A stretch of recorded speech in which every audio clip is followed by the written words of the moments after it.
SMA ini merupakan usia generasi emas. Ya. Saya tahu mungkin 10 tahun ke depan atau mungkin lebih mereka akan jadi pemimpin bangsa di negeri ini.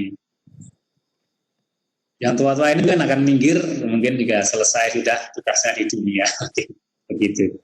Jadi kalau sekarang kita mulai siapkan mereka, ya kapan lagi? Gitu. Mumpung kita masih bisa menyiapkan. Nah, di dalam pramuka mempunyai banyak hal yang bisa ikut untuk membentuk karakter bangsa. Sesuai yang saya Pak Menteri, pramuka adalah suatu gerakan yang sangat mendukung untuk membangun karakter bangsa. Nah, saya sampaikan di awal tadi bahwa penegak itu berusia 16 sampai 20 tahun. Jadi cocok dengan adik kita yang ada di sekolah-sekolah kita itu. Nah, kadang-kadang sampai saat ini untuk menjadi pramuka sebenarnya bukan baju pramukanya ya. Makanya baju pramuka yang penting karena secara wajib harus punya baju pramuka. Pakai baju pramuka, kedodoran, nggak bagus gitu. Nah, akhirnya ya pramuka asal pramuka aja gitu. Belum memiliki rasa jiwa pramuka, yaitu mempunyai dasar dan kesaktian. Nah, untuk itu di tingkat-tingkat SMA, CLTA dan sebagainya itu masih dari calon penegak, dari penggalang anak SMP itu penggalang masuk ke SMA, CLTA itu calon penegak. Nah, untuk menjadi penegak, nah itu, jadi penegak itu ada dua, yaitu penegak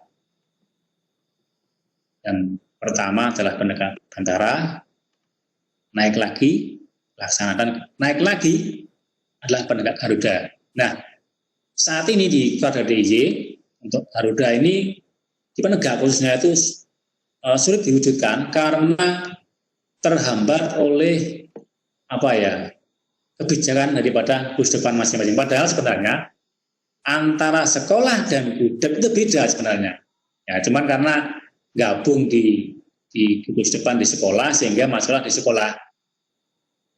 Hakikatnya pramuka adalah mandiri. Jadi mereka mandiri di luar sekolah. Hakikatnya. Cuman karena di gudeg itu kita nggak punya tempat, akhirnya gabung di sekolah sehingga gabunglah di sekolah itu. Namun kebijakan ada di kepala sekolah. Sebenarnya Kemendikbud itu nggak ada kepala sekolah. Itu. Oke. Nah, kemudian dari penegak Garuda ini bisa sampaikan satu lagi. Nah, untuk menjadi seorang penegak bantara itu harus menyelesaikan syarat kecakapan khusus umum menjadi bantara. Nah, setelah lulus kemudian akan dilantik oleh pembinanya. Pembina adalah minimal sudah memiliki kualifikasi KMD, yaitu kursus dasar minimal. Jadi tidak banyak orang sampaikan pembina pramuka. Mungkin dapat guru BK jadi pembina pramuka. Ya boleh. Cuma sebenarnya yang aslinya seorang pembina harus menyelesaikan kualifikasi minimal namanya KMD. Nah, kemudian naik menjadi KML. Itu kursus lanjut dan itu sudah mengurus ke masing-masing tingkat. Ada KML siaga, KML penegak, dan penggalangan. Dan sekarang ini KMD sudah langsung menjurus ke KMD siaga, KMD penggalang, KMD penegak gitu. Nah, jadi untuk menjadi seorang penegak bantara harus menyelesaikan SKU bantara. Dan ini setelah dilantik baru menjadi pramuka penegak. Ya. Selanjutnya adalah laksana. Setelah menyelesaikan penegak bantara, langsung bisa mengambil SKU untuk laksana. Sama diuji Yang menguji adalah pembinanya dan juga orang-orang yang diminta oleh pembina untuk menguji. Mungkin kalau masalah agama, bisa minta tolong guru agama untuk memberikan tes. Karena pembina bukan dewa, nggak semua bisa, enggak. Atau mungkin kalau ada SKK itu secara khusus, itu mungkin listrik misalnya. Ya, karena pembina nggak punya listrik, ya minta tolong kepada ahlinya, misalnya Bapak, Ibu guru pengajar listrik untuk memberikan ujian. Artinya kalau di tingkat SLTA dia mempunyai keahlian tertentu, yang menguji juga ahlinya. Pembina hanya memberikan paras dan melantik. Kalau yang berbeda dengan Garuda, ini nanti yang melantik adalah Kawarca. Jadi lain lagi. Jadi tingkatnya lebih minimal dia mempunyai 45 keahlian.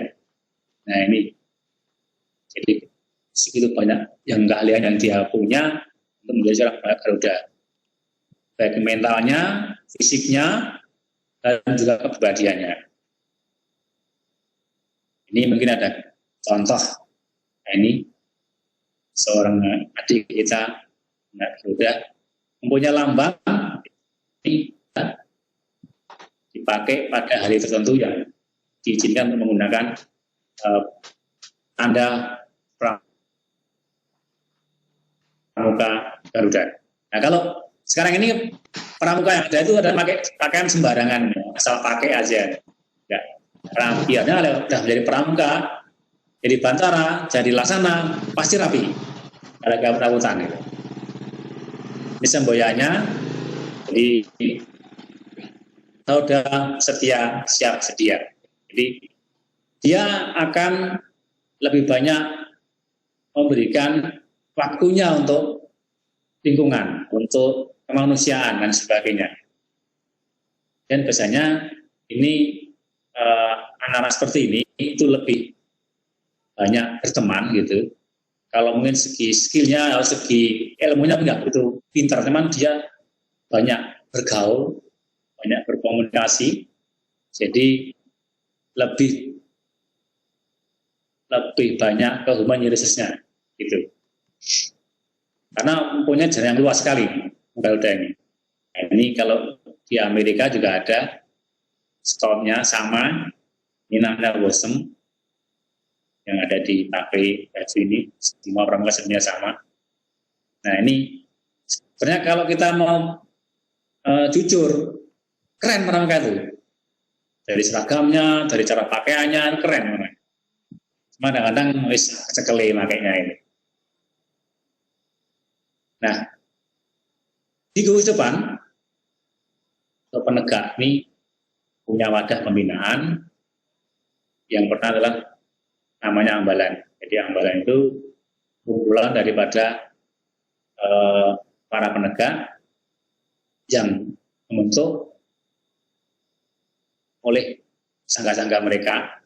Kalau sangga itu kalau di Penggalang namanya regu, regu ya di penegak namanya sangga. Kalau di nanti di Pandega lagi namanya jadi Pacana, Ambalan dan Pacana. Nah, kemudian selain di Ambalan, adik-adik kita akan bisa bergabung di Dewan Kerja. Gimana? Di tingkat cabang, di tingkat ranting, di tingkat daerah sampai dengan nasional. Boleh. Nah inilah yang mau saya sampaikan bahwa punya teman dan punya pertemanan yang banyak. Karena kadang-kadang orang pintar nggak punya teman ya susah. Iya enggak? Itu pintar punya jalan yang luas itu yang orang yang sukses. Nah, setelah itu di Ambalan oke, di Dewan Kerja juga oke, ada tingkat ranting, cabang, ya. Kalau ranting ya kecamatan, kalau cabang ya kabupaten. Ada nama satuan karya, SAKA. Nah, adik-adik penegak itu yang punya minat khusus, ini bisa masuk ke dalam satuan karya. Ada satuan karya Pramuka Bari, Bayangkara, di Usada, di Kartika, Gantara, dan banyak sekali. Nah, polnya intinya iya. Dengan Saka ini diharapkan adik-adik kita itu nantinya itu bisa golek duit gitu loh, gampangannya gitu. Hanya kalau bahasa yang mulu-mulu ya nanti dan sebagainya. Artinya enggak, pokoknya ya gitu. Seandainya dengan ilmunya di sekolah enggak dapet gitu, dengan hidup pramuka, setelah itu dapat pramuka bisa menghidupi diri sendiri minimal. Itu satuan karya. Ini banyak sekali pilihan nanti. Kemudian berikutnya kelompok kerja. Kelompok kerja ini biasanya di penelitian-penelitian yang ada di Sabang maupun di Nanting maupun di tingkat Fakultas Daerah. Nah, dan sangker kerja. Sangker kerja itu adalah kalau di OSIS atau di organisasi namanya panitia. Nah, kalau di pramuka namanya sangker kerja. Namanya panitia. Di pramuka namanya sangker kerja. Dan pramuka. Jadi sekali lagi saya ulang, jadi gerakan pramuka namanya sangker kerja. Kalau di namanya panitia. Nah, semua kegiatan di pramuka ini dari, oleh, dan untuk penegak. Jadi mereka sendiri yang menentukan mau apa gitu. Nah, sekarang ini yang terjadi kalau dia kemah gitu, perkemahan itu capek, kemudian lelah. Nah, sebenarnya tidak, harusnya kemah itu yang happy, senang gitu. Gak banyak tekanan, ini perlu dibebaskan dalam koridor tertentu. Saya pernah sampaikan kepada rekan-rekan teman ditertawakan saya mengambil dari bukunya Baden Powell itu bahwa bebas di alam terbuka itu akan menimbulkan suatu inovasi, suatu relaksasi, dan juga suatu inspirasi. Karena di pramuka itu kalau kemah semua diatur semua sampai kiri-kiri nggak bisa. Nah, untuk menikmati alam terbuka nggak bisa menikmati. Jadi kalau saya lebih suka kemah itu anak-anak saya bebaskan. Mau ngapain silakan. Ada yang tanya, Kak, berarti saya boleh gitu semalam itu boleh. Boleh-boleh saja. Alam terbuka. Dan tapi juga nggak ada yang ikut dia juga. Itu pada bidang. Jadi banyak. Nanti setelah dari hidup itu bisa gabung di banyak hal yang dia suka itu. Oke. Sebelumnya saya akan ajari tepuk pramuka 3 kali tepuk pramuka. Jadi yang pertama adalah dengan telapak tangan. 3 kali tepuk pramuka. Keduanya, empatnya. Nah, gitu. Jadi tidak menuntut. Jadi 3 kali pramuka. Ya mungkin dicoba nanti kalau nanti di masing-masing dan nggak menuntut tepuk pramukanya itu. Nah, oke, untuk hasilnya, jadi itu kita sampaikan kalau tadi ada namanya ambalan dan sangga. Jadi sangga itu kelompok kecil 4-8 orang anggota penegak. Jadi kalau isinya ambalan tidak. Jadi ada calon penegak, ada penegaknya. Penegak itu yang sudah dilantik karena menyelesaikan SKU. Nah, calonnya itu belum menjadi seorang penegak. Baru calon penegak itu ada dalam ambalan.